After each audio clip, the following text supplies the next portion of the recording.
अब ये 2024 के लिए कितना इम्पोर्टेंट? नहीं सुनिए, हम भी नहीं चाहते कि 2024 में दोबारा देश के प्रधानमंत्री नरेंद्र मोदी बने। हम भी नहीं चाहते, हमारी भी कोशिश होगी। मगर आप इन लोगों का ट्रैक रिकॉर्ड क्या है? कांग्रेस बोलती कि नहीं हम सबसे आगे रहेंगे, नीतीश कुमार ख्वाब देख रहे हैं कि मैं प्रधानमंत्री बन जाऊंगा, दूसरे लोग सब अपने अपने ख्वाबों को देख रहे हैं, हम लोग अपनी अपनी बात कर रहे हैं। आपने तो किया ना, आप जब गोधरा के वक्त आप रेलवे मंत्री थे, गुजरात जलता रहा, आप बीजेपी के साथ थे, फिर आप मुख्यमंत्री बन गए नीतीश कुमार साहब, फिर महागठबंधन बनाया, फिर मुख्यमंत्री बने, फिर आप चले गए, फिर आप वापिस आए। दिल्ली के मुख्यमंत्री तो 370 में बीजेपी को ओपन सपोर्ट करे, आज रो रहे हैं पूरे देश में कि बीजेपी ने ऑर्डिनेंस जारी करके मेरे अख्तियारात छीन लिए। भाई आप तो 370 का सपोर्ट करे थे।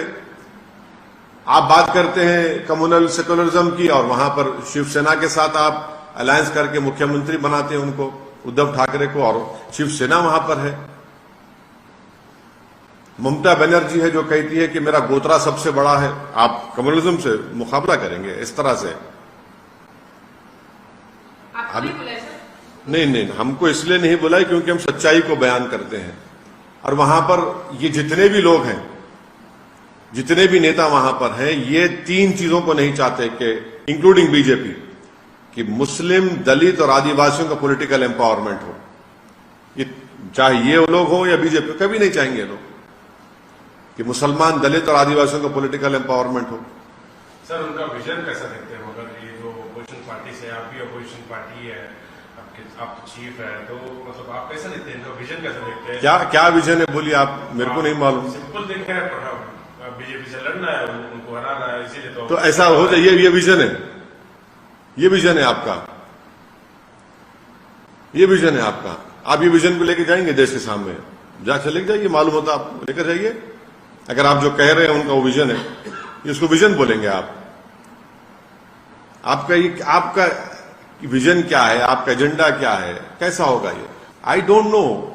You see, we don't want Mr. Narendra Modi to again become the Prime Minister of this great country of ours in 2024. And for that we definitely will be using our whatever efforts which are there. But this particular meeting which is being held today in Patna, what is the track record of all these political leaders who have assembled over there? Isn't it right that because of Congress, BJP came back into power twice?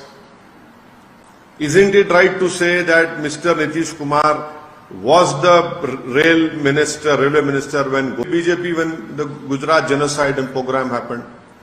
He became chief minister because of alliance with BJP. He left BJP, formed Mahagathbandhan, became the chief minister, again left them, joined BJP, now again he has left them. Thirdly, Shiv Sena. Has Shiv Sena become a secular party?